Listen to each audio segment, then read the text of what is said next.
नमस्कार दोस्तों, स्वागत है आप सभी का ऑप्शन ट्रेडिंग एनालिसिस की एक और नई वीडियो में। तो दोस्तों आज की वीडियो के अंदर हम लोग बात करेंगे कि कल की डेट के अंदर हम मार्केट को यानी निफ्टी और बैंक निफ्टी को किस लेवल पर देख सकते हैं। दोस्तों आज बैंक निफ्टी की एक्सपायरी थी, तो बैंक निफ्टी के अंदर दोपहर तक एक वोलेटाइल और एक साइडवेज मूव था। मतलब मूवमेंट तो बैंक निफ्टी में मॉर्निंग से ही था, लेकिन मूवमेंट जो मेजर मूवमेंट जो बैंक निफ्टी के अंदर आया वो अपने हाई को ब्रेक करने के बाद और दोपहर लगभग 12 बजे के बाद एक क्लियर मूवमेंट बैंक निफ्टी और निफ्टी के अंदर दोनों इंडेक्स के अंदर हमें देखने के लिए मिला है। तो दोस्तों कल निफ्टी की एक्सपायरी है, तो एक्सपायरी से रिलेटेड भी मैं आपको कुछ लेवल बताऊंगा। इसके अलावा बैंक निफ्टी के अंदर हम लोग बात करेंगे, निफ्टी के लेवल्स को लेकर बात करेंगे। काफी इंपॉर्टेंट डिस्कशन ये हमारी होने वाली है। और हमने कल की वीडियो के अंदर दोस्तों डिस्कस किया था कि आपको मार्केट के अंदर 1 से 2 दिन में आपको टेक्निकल पर ज्यादा ध्यान नहीं देना, आप लोगों को सेंटिमेंट पर ध्यान देना। तो वैसा ही कुछ मार्केट में आजकल देखने के लिए मिल रहा है। और दोस्तों एक चीज मैं आपको बताऊं कि अगर आपने डेली टाइम फ्रेम पर अगर निफ्टी या फिर बैंक निफ्टी के चार्ट को ध्यान से देखा हो, तो देखिए जहां पर हम लोग फ्राइडे को थे वहीं पे ही आज हमने आकर वापस क्लोजिंग दे दी, यानी कि मार्केट हमारा 2000 पॉइंट गैप पर भी ओपन हो गया। गैप डाउन भी हम लोग चले गए, लगभग लोअर सर्किट लगाकर हम लोग वापस बाइंग साइड के अंदर आ गए। तो जहां पर मतलब अगर इन दो कैंडलों को मैं अगर डिलीट करूं या फिर कहूं कि आपसे भूल जाऊं, तो हम आज वहीं पे आकर खड़े हैं जहां पर हम लोग फ्राइडे को खड़े थे। मतलब मार्केट में जो मूवमेंट हुआ एग्जिट पोल को लेकर के, वो बाइंग साइड के अंदर लेकर गया, जो सीटें कमाई उसकी वजह से मार्केट डाउन साइड के अंदर गया। और अभी मार्केट उसी जगह खड़ा है जहां हम फ्राइडे को खड़े थे। तो मतलब मार्केट के अंदर मार्केट का ये कहना चाहता है कि मतलब मार्केट का ये कहना है कि मुझे कोई फर्क नहीं पड़ता कि एग्जिट पोल आया तो मैं ऊपर गया और नीचे गया, मैं वहीं पे आज वहीं का वहीं हूँ जहां पर पहले था। तो मार्केट के अंदर सब कुछ ओके ओके, जो भी ड्रामा हुआ सब कुछ हुआ, लेकिन मार्केट अभी ओके ओके कंडीशन के अंदर फिर से आ चुका है। तो मुझे लगता है अगर जिस किसी ने स्टॉकों के अंदर से एग्जिट ना मारा होगा, तो मुझे लगता है उसका पोर्टफोलियो आज हल्का सा ग्रीन दिखाई दिया होगा, यानी कि फ्राइडे के लेवल पर ही कहीं ना कहीं हम लोग आकर खड़े हैं। और अगर मैं प्राइस एक्शंस की बात करूं यहाँ पर, तो जो हमारी नीचे वाली ट्रेंड लाइन थी जो कि काफी टाइम से निफ्टी और बैंक निफ्टी के अंदर चलती हुई आ रही थी, तो उस लेवल पर निफ्टी जाकर आया और कहीं न कहीं उस लेवल के नीचे मतलब निफ्टी ने क्लोज़ नहीं किया। सबसे अच्छी बात है कि इस लाइन के नीचे अगर निफ्टी क्लोज़ करना स्टार्ट कर देता, तो फिर हमारे लिए निफ्टी के अंदर काफ़ी डाउन साइड निफ्टी आ सकता था। लेकिन दोस्तों इस लेवल के नीचे निफ्टी ने क्लोज़ नहीं किया और हमारे लिए पॉजिटिव साइन ये है कि निफ्टी भी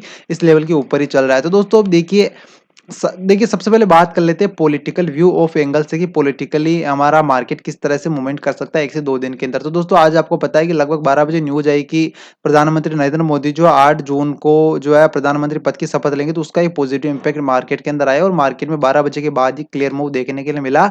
सबसे बड़ी बात तो ये। इसके अलावा दोस्तों मैं आपको इंपॉर्टेंट चीज़ ये बता दूं कि अभी बीजेपी के दफ्तर में या अभी मीटिंग चल रही है कि किस हिसाब से क्या मिनिस्ट्री के पदों वगैरह का बंटवारा किया जाएगा। तो दोस्तों हमने कल की वीडियो में भी डिस्कस किया था कि जो गठबंधन की सरकार बनती है, कहीं न कहीं उस हिसाब से अगर मैं लॉन्ग टाइम इन्वेस्टमेंट की बात करूँ दोस्तों, अगर आप लोग ट्रेडिंग करते हैं तो भी आप इस वीडियो को देखिएगा। अगर आप लोग भविष्य में या फिर लॉन्ग टाइम में इन्वेस्टमेंट करने की सोच रहे हैं, क्योंकि देखिए ट्रेडिंग से लाइफ नहीं चलने वाली। जो भी एक ट्रेडर होता है वो आने वाले टाइम के अंदर सोचता है कि मैं भी एक बड़ा इन्वेस्टर बनूंगा, क्योंकि इन्वेस्टर बनने की सबकी फर्स्ट प्रायोरिटी होती है। ट्रेडर कोई नहीं बना रहना चाहता, क्योंकि ये माना जाता है अक्सर कि ट्रेडिंग जो है छोटे टाइम फ्रेम पर या फिर छोटे अमाउंट के साथ की जाती है और इन्वेस्टमेंट बड़े अमाउंट के साथ की जाती है। तो दोस्तों अगर आप इस वीडियो को पूरा देखते हो, तो मैं गारंटी से कहता हूँ कि आप लोग इन्वेस्टमेंट के बारे में अच्छी नॉलेज लेकर जाएंगे। तो दोस्तों इन्वेस्टमेंट की अगर मैं बात करूँ, तो देखिए सबसे पहले बात करेंगे अगर चुनावों से पहले बीजेपी की जो सरकार थी, बीजेपी मेजोरिटी के अंदर थी। मुझे लगता है शायद 303 सीटें आई थी 2019 के चुनाव में बीजेपी के पास, और आपको पता है मेजोरिटी के लिए 272 सीटें चाहिए। तो लगभग काफी ज्यादा मेजोरिटी की सरकार थी 2019 के अंदर, तो उस हिसाब से मार्केट ने रिएक्ट किया। लेकिन देखिए अब दोस्तों बीजेपी के पास सीटें कम है, तो अगर उसको गठबंधन की सरकार बनाई थी, तो 30-40 सीटें मुझे लगता है दूसरे लोगों से लेनी पड़ेगी, जो कि नीतीश कुमार, चंद्रबाबू जो भी है उन लोगों से लेनी पड़ेगी। तो आपको मैंने कल की वीडियो के अंदर बताया था कि जब गठबंधन की सरकार बनती है, तो कोई भी आदमी बड़ा मिनिस्ट्री मांग लेता है, यानी कि जो गठबंधन के लिए जो राज्य होता है, जो सीटें देने के लिए तैयार होता है, जो समर्थन देता है, वो लोग बड़े बड़े पदों की मांग करने लगते हैं।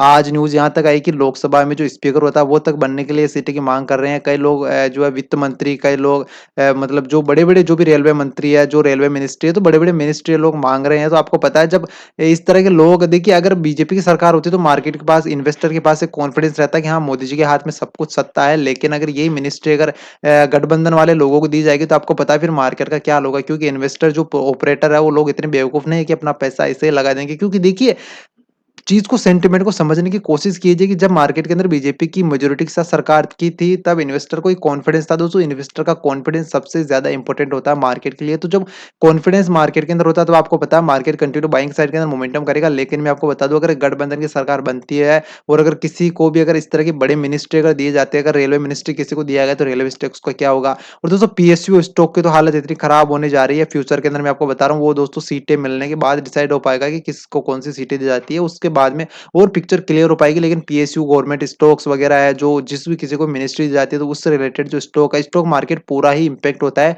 पॉलिटिकल व्यू पे एंगल से। तो दोस्तों मुझे लगता है मार्केट के पास अब ज़्यादा कॉन्फिडेंस बचा नहीं है कि कोई भी इन्वेस्टर यहाँ पर आएगा और मतलब अपना पैसा इन्वेस्ट करेगा। तो दोस्तों यहाँ पर एक कंफ्यूजन वाली सिचुएशन है और मुझे लगता है मार्केट के लिए, इन्वेस्टर के लिए लो कॉन्फिडेंस वाली चीज बन चुकी है। अगर दोस्तों ये तो मान लीजिए चलो बीजेपी की सरकार बन रही है, इस वजह से मार्केट आज रिकवर कर गया, लेकिन मैं गारंटी से कह रहा हूँ अगर इंडिया गठबंधन की सरकार बनती तो मुझे लगता है बैंक निफ्टी आज आने वाले टाइम के अंदर बैंक निफ्टी और निफ्टी उस कंडीशन के अंदर जाते जहां पर आप सोच भी नहीं सकते। दोस्तों मुझे लगता है 50% तो क्या इससे भी ज्यादा बैंक निफ्टी निफ्टी मतलब आप कह सकते हो मार्केट क्रैश हो जाता अपना, इस तरह से आप लोग कह सकते हो। तो दोस्तों क्योंकि उस कंडीशन के अंदर पूरा मामला चेंज होता है, पूरे लोग चेंज होते हैं, पूरी सरकार पूरी सत्ता चेंज होती है, तो डेफिनेटली मार्केट पर एक इम्पैक्ट आता है। और आप लोगों ने ये जो बहुत बड़ी कैंडल बनी थी इसका रीजन भी दोस्तों पॉलिटिकल व्यू पे एंगल था। तो पॉलिटिकल व्यू से अगर हम देखें तो दोस्तों इन्वेस्टर के लिए कॉन्फिडेंस काफी कम बचा भी मार्केट के अंदर, वो कॉन्फिडेंस वापस रिकवर हो पाएगा जैसे ही सीटें बांटी जाएगी, जैसे सरकार बनती है, किस हिसाब से काम होता है उस हिसाब से हम लोग देखेंगे। लेकिन ये चीज कन्फर्म है कि जो भी गठबंधन की सरकार बनेगी उसके अंदर बड़े पद जो है इससे लोगों को दिए जाएंगे जो सरकार को समर्थन कर रहे हैं, और कहीं ना कहीं बीजेपी छोटे पदों तक ही सीमित रहेगी, तो वो इम्पैक्ट मार्केट को काफी ज्यादा पड़ेगा। अब दोस्तों बात करें कल की डेट के अंदर निफ्टी को किस तरह से हम लोग देख सकते हैं। दोस्तों सबसे पहले मैं यहाँ पर 5 मिनट का टाइम फ्रेम लगा लेता हूँ। अब दोस्तों निफ्टी में 5 मिनट का टाइम फ्रेम लगा लिया है और आज जैसा कि आपको पता है लगभग 12-15 पर ये न्यूज आई कि मोदी जी प्रधानमंत्री पद की शपथ लेंगे, तो कहीं ना कहीं पॉजिटिव इंपैक्ट मार्केट के अंदर आया और यहीं से मार्केट जो है बाइंग साइड के अंदर कंटिन्यू जाने लगा। अब दोस्तों हम लोग वहीं आकर खड़े जहां पर फ्राइडे को खड़े थे, तो दोस्तों इस मोमेंटम को अगर आप लोग छोड़ दे तो आज मार्केट के अंदर एक पॉजिटिव मोमेंट देखने के लिए कहीं ना कहीं रैली मिली है। अब दोस्तों देखिए ये कुछ कोई कह नहीं सकता, इस चीज की किसी के पास गारंटी नहीं है कि मार्केट अपने हाई को ब्रेक करेगा, इस चीज की भी कोई गारंटी नहीं है कि मार्केट अपने लो को ब्रेक करेगा। वो चीज देखनी पड़ेगी कि मार्केट कल कहां पर ओपन होता है, सबसे बड़ी बात ये, और कहां पर किस तरह का मोमेंटम होता है। टेक्निकल बेसिस से अगर मैं बात करूं तो दोस्तों देखिए यहाँ पर इंपॉर्टेंट ट्रेंड लाइन बन रही है, जो कि अगर मार्केट कल यहीं कहीं ओपन होने के बाद अगर इस ट्रेंड लाइन को डाउन साइड के लिए ब्रेक करता है तो फिर मुझे लगता है मार्केट के लिए फर्स्ट टारगेट हो जाएगा 22,200 का और सेकंड टारगेट हो जाएगा लगभग 22,000 का। इससे नीचे मुझे नहीं लगता आप लोगों को मूव देखने के लिए मिलेगा। अगर दोस्तों देखिए कल अगर फास्ट मोमेंटम आता पुट साइड के लिए फिर तो मार्केट कहीं भी जा सकता है, लेकिन अगर स्लोली मोमेंट आया और मार्केट कहीं ना कहीं अगर अपने आप को रिकवर करने की ही कोशिश करता है आने वाले टाइम के अंदर, तो मुझे लगता है 22,000 या फिर 21,800 से नीचे मार्केट नहीं जाना चाहिए। अगर दोस्तों बाइंग साइड के मोमेंटम की बात करें तो आपको यहाँ पर ये वाला जो मूव है जो कि लगभग हमारा 22,800 के आसपास का, तो इससे पहले आप लोगों को बाइंग के बारे में सोचना नहीं चाहिए। अगर दोस्तों यहीं के मार्केट ओपन होता है और ओपन होने के बाद अगर 22,800 को बाइंग साइड के लिए ब्रेक करता है तो मुझे लगता है आपको फर्स्ट टारगेट 23,000 का और सेकंड टारगेट करके 23,200 का लगा के रखना चाहिए अपने चार्ट के अंदर। दोस्तों ये था कल का मूव। अगर दोस्तों ये मूव टेक्निकली था, अगर सेंटीमेंट की बात करें तो देखिए ये मार्केट के अंदर भी सीटीवीटी चल रही है, सरकार बनने की बात चल रही है, तो दोस्तों कभी भी कुछ भी हो सकता है, कुछ भी पॉजिटिव कुछ भी नेगेटिव इंपैक्ट मार्केट के अंदर आ सकता है। तो आप लोगों को टेक्निकल को एक बार छोड़ करके सेंटीमेंट पर शिफ्ट हो जाना अगर मार्केट कोई भी अनएक्सपेक्टेड मूवमेंट करता है, क्योंकि आप लोग क्या है कि फिर गिरते हुए मार्केट के अंदर आप लोग सपोर्ट ढूंढने जाओगे, सपोर्ट ढूंढते रह जाओगे और मार्केट सेंटीमेंट ट्रेड कर जाएगा। क्योंकि इस मार्केट के अंदर यही हुआ है, लोगों को पता ही नहीं चला कि सपोर्ट कहां पर रह गया और हम कहां पर रह गए। तो दोस्तों आप लोगों को सपोर्ट रेजिस्टेंस को एक दो दिन ज्यादा कंसिडर करके ना चल के आप लोगों को कहीं ना सेंटीमेंट ट्रेड करोगे तो ज्यादा अच्छा रहेगा। कम क्वांटिटी से ट्रेड कीजिए, संभल करके ट्रेड कीजिए, ये आपके लिए बेटर रहेगा। अब दोस्तों बात करें कि आजकल देखिए सबसे बड़ी प्रॉब्लम ये आ रही है कि ट्रेडर अपना स्टॉप लॉस मैनेज नहीं कर पा रहे। दोस्तों स्टॉप लॉस मैनेज करने के लिए से पहले सबसे पहले आपको एक चीज सीखनी पड़ेगी कि हमें टारगेट कहां पर लेना है। देखिए अगर मैं आज की अगर बैंक निफ्टी या फिर निफ्टी की मोमेंटम की बात करूं तो एक एक कैंडल देखिए कितनी बड़ी बड़ी कैंडल्स बन रही है। इसका हाई देखिए 22,426 का हाई है, इसका लो देखिए 22,310 का। तो देखिए कोई टाइम था जब निफ्टी पूरे दिन के अंदर इतना मोमेंट करता था और आज एक ही कैंडल में इतना मोमेंटम कर रहा था। दोस्तों आप लोग सोचिए कि जब टारगेट अगर हमारा स्टॉप लॉस बड़ा हो रहा है तो हमारा टारगेट भी तो बड़ा हो रहा है। देखिए आज के मार्केट के अंदर अगर यहाँ पर अगर बाइंग की होगी तो उसने टारगेट अपना स्टॉप लॉस इस लेवल पर लगाया होगा। उसका जो है एंट्री पॉइंट अगर मैं मार्क करके चलो यहाँ पर दोस्तों मान लीजिए अगर किसी ने एंट्री की होगी 22,350 के आसपास, तो उसका स्टॉप लॉस रहा होगा 22,250, यानी 100 पॉइंट का स्टॉप लॉस है। तो आप लोग 100 पॉइंट का फिर टारगेट भी लेके चलिए। अगर आप लोग इस मोमेंटम के अंदर छोटा स्टॉप लॉस मतलब अगर आप इस मोमेंटम के अंदर बड़ा स्टॉप लॉस और छोटा टारगेट स्कैल्पिंग के लिए करते हो तो मुझे लगता है किसी दिन अगर मार्केट आपके अगेंस्ट में गया तो आपकी कैपिटल साफ कर देगा। तो दोस्तों आप लोग जितना बड़ा स्टॉप लॉस रख सकते हो उतना बड़ा टारगेट लेने की भी अपनी पेशेंस रखिए कि हम इतना बड़ा टारगेट ले सकता हूं। अब दोस्तों बात करें बैंक निफ्टी के अंदर कल का मोमेंटम किस तरह से हो सकता है, तो आपको पता है जैसा कि निफ्टी फ्राइडे के सेशन में जो मोमेंटम हुआ था वहां पर आकर खड़ा हुआ है, बैंक निफ्टी ने आज अपने आप को मतलब ये जो हमारी गिरावट आई थी उसका हाफ पॉइंट जो है लगभग मार्केट ने टच कर लिया, इस गिरावट का आधा हम लोग रिकवर कर चुके हैं। अब दोस्तों वो रिकवर का रीजन मैंने आपको बता दिया।